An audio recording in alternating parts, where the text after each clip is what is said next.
चलिए फ्रेंड्स, तो आज हम आ गए हैं अपने अगले चैप्टर पे। और आज का जो हमारा सेशन है वो है भारतीय संविधान के प्रमुख अनुच्छेद।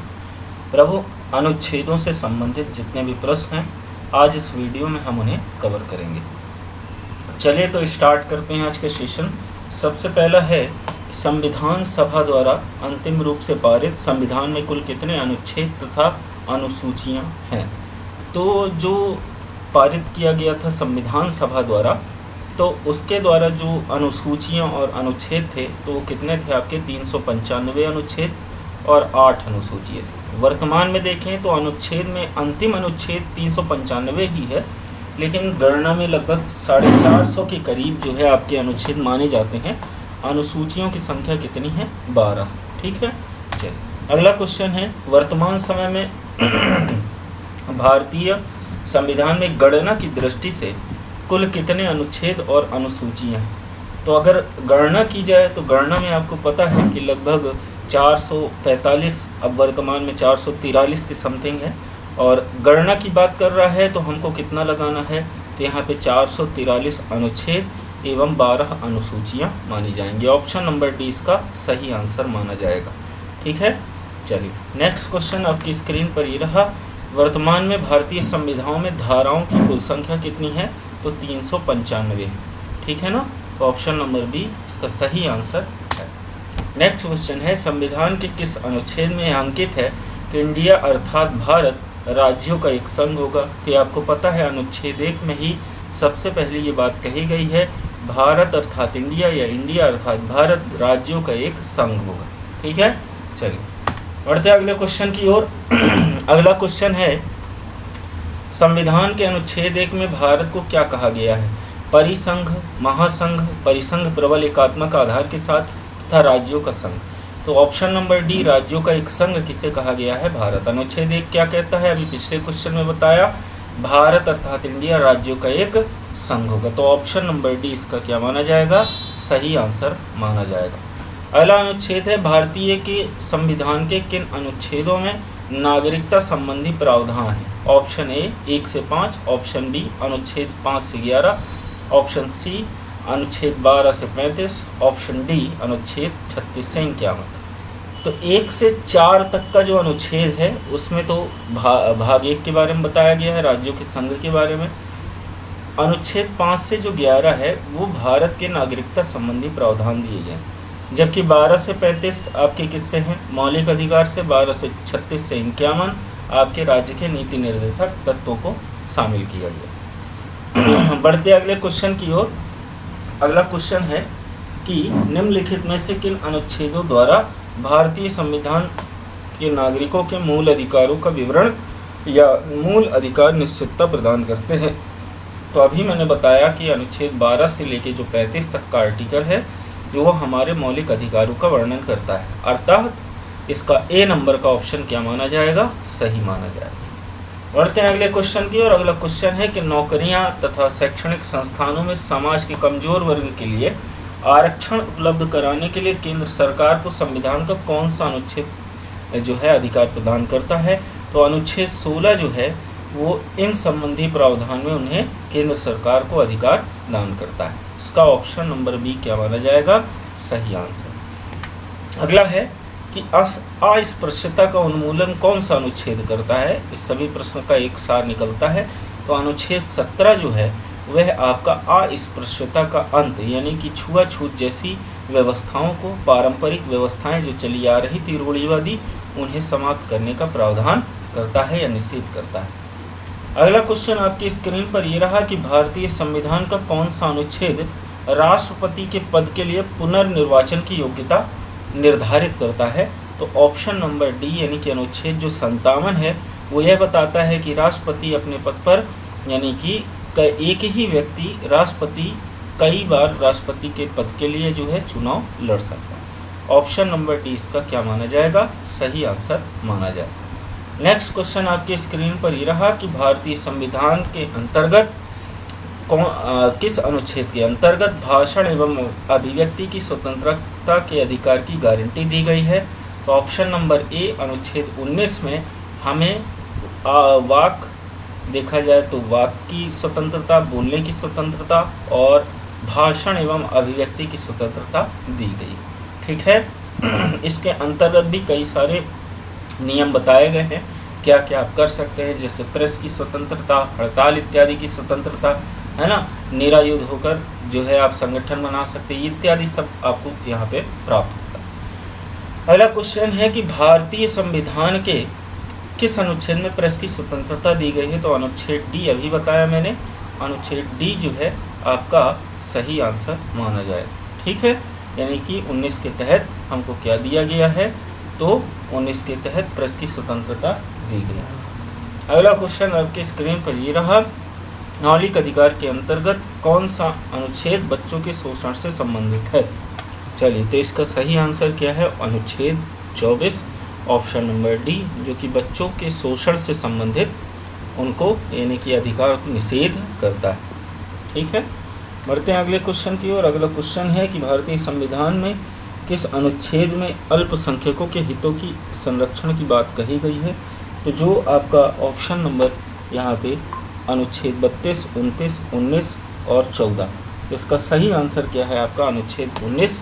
अनुच्छेद 19 के तहत अल्पसंख्यकों के हितों के संरक्षण की बात यहाँ पे कही गई।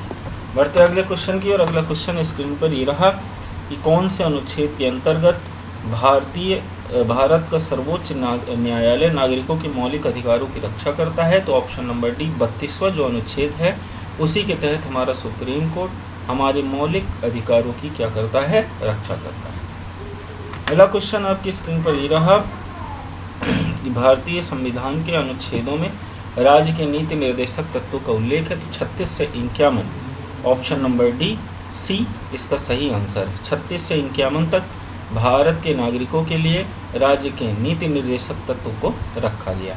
ठीक है, चलिए नेक्स्ट क्वेश्चन आपकी स्क्रीन पर ये रहा, भारतीय संविधान के अंतर्गत कल्याणकारी राज्य की अवधारणा निम्नलिखित में से कौन सा अनुच्छेद में वर्णित है? तो यहाँ पे ऑप्शन नंबर बी, अनुच्छेद 39 में कल्याणकारी राज्य की परिभाषा यहाँ पे दी गई। ऑप्शन नंबर बी इसका क्या माना जाएगा? सही आंसर माना जाएगा। अगला क्वेश्चन आपकी स्क्रीन पर ये रहा, भारतीय संविधान का कौन सा अनुच्छेद राज्य सरकारों को ग्राम पंचायतों के गठन का निर्देश देता है? तो अनुच्छेद 40 हमारे भारतीय संविधान में अनुच्छेद 40 जो अनुच्छेद है वो राज्य सरकारों को ग्राम पंचायत के गठन का निर्देश देता है। ठीक है, क्योंकि अब ये डिपेंड करता है राज्य के ऊपर, राज्य उसको फॉलो करता है कि नहीं। ठीक है, चलिए नेक्स्ट क्वेश्चन आपकी स्क्रीन पर ये रहा कि भारत के 42वें संविधान संशोधन के द्वारा किस अनुच्छेद में मौलिक कर्तव्यों को जोड़ा गया? तो अनुच्छेद 51 का या अनुच्छेद 51A में क्या किया गया है? भारत के नागरिकों के लिए मौलिक कर्तव्य जोड़े गए।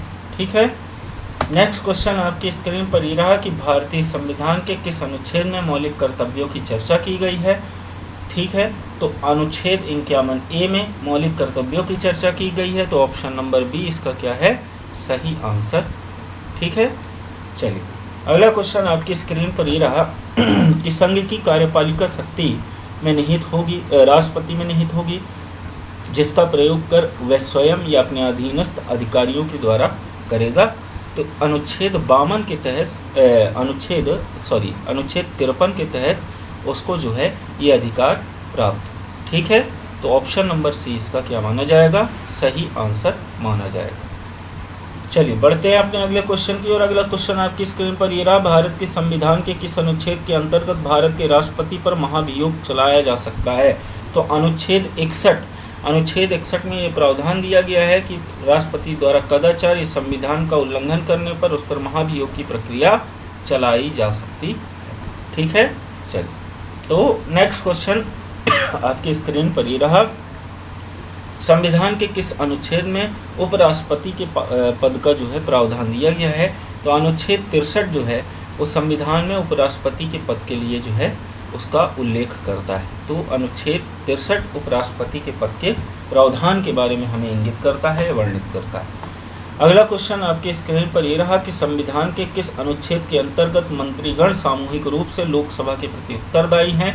तो अनुच्छेद 75 के तहत जो है आपके जो मंत्रीगण हैं वो लोकसभा के प्रति क्या है? उत्तरदायी। ठीक है, चलो अगला क्वेश्चन आपकी स्क्रीन पर ये रहा कि संविधान का कौन सा अनुच्छेद मंत्रिपरिषद के गठन के बारे में जो है आधारभूत नियम निर्धारित करता है। तो इसका आंसर क्या हो जाएगा? इसका आंसर है ऑप्शन नंबर सी, अनुच्छेद 75।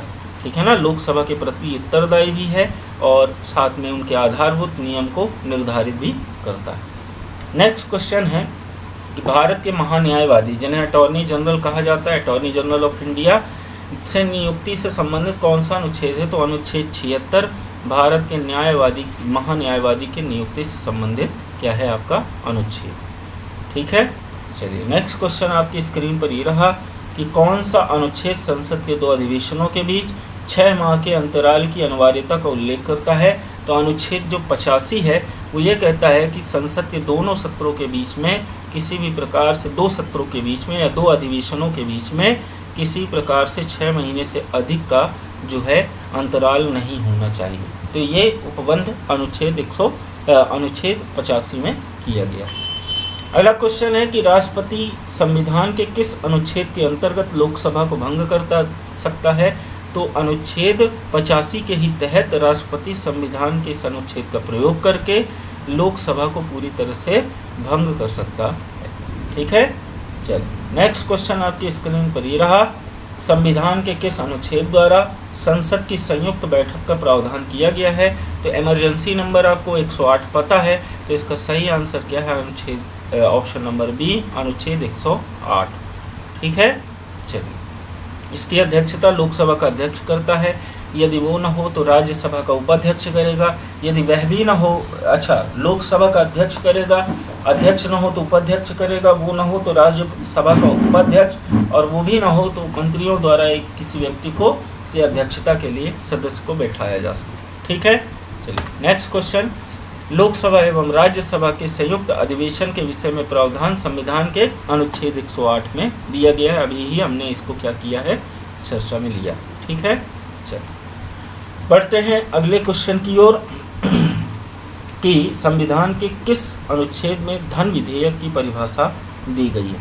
तो अनुच्छेद 110 संविधान में धन विधेयक को परिभाषित करता है। तो धन विधेयक की परिभाषा संविधान के अनुच्छेद 110 में रखी गई। ठीक है, चलिए नेक्स्ट क्वेश्चन कि भारतीय संविधान का कौन सा अनुच्छेद भारत के संचित कोष से संबंधित है?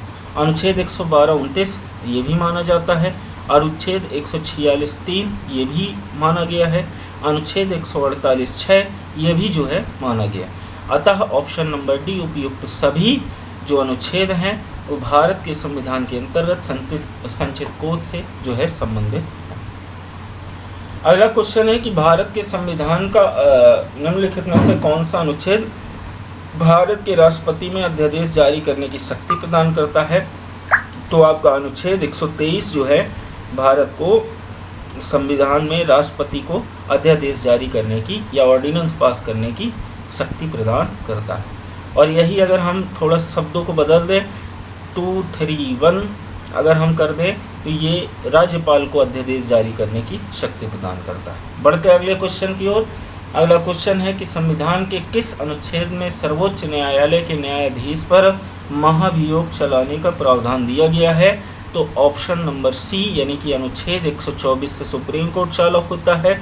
इसके कई सारे उपखंड हैं, जिस खंड में एक खंड में बताया गया है सर्वोच्च न्यायालय के न्यायाधीश पर कदाचार या संविधान के उल्लंघन या फिर असमर्थता के आधार पर क्या किया जा सकता है, उस पर अभियोग यानी महाभियोग की प्रक्रिया चलाई जा सकती है। कदाचार वही हो जाता है उल्लंघन यानी अपने शक्तियों का दुरुपयोग करना, और दूसरा असमर्थता यदि वह उस पद के लिए समर्थ नहीं है यानी कि शारीरिक रूप से या मानसिक रूप से। ठीक है, चलिए बढ़ते हैं अगले क्वेश्चन की ओर कि राष्ट्रपति सर्वोच्च न्यायालय से संविधान के किस अनुच्छेद के अंतर्गत परामर्श ले सकता है? तो 1, 2, 3 आपका अनुच्छेद ऑर्डिनेंस से संबंधित है, 352 राष्ट्रीय आपात से संबंधित है, 312 आपका किससे संबंधित है? तो किसी अन्य प्रावधान से।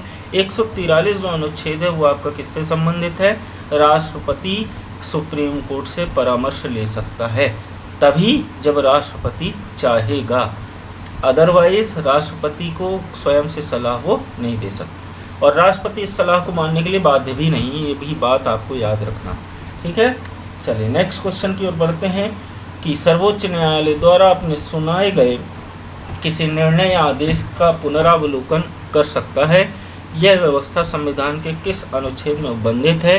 तो इसका सही आंसर है ऑप्शन नंबर सी।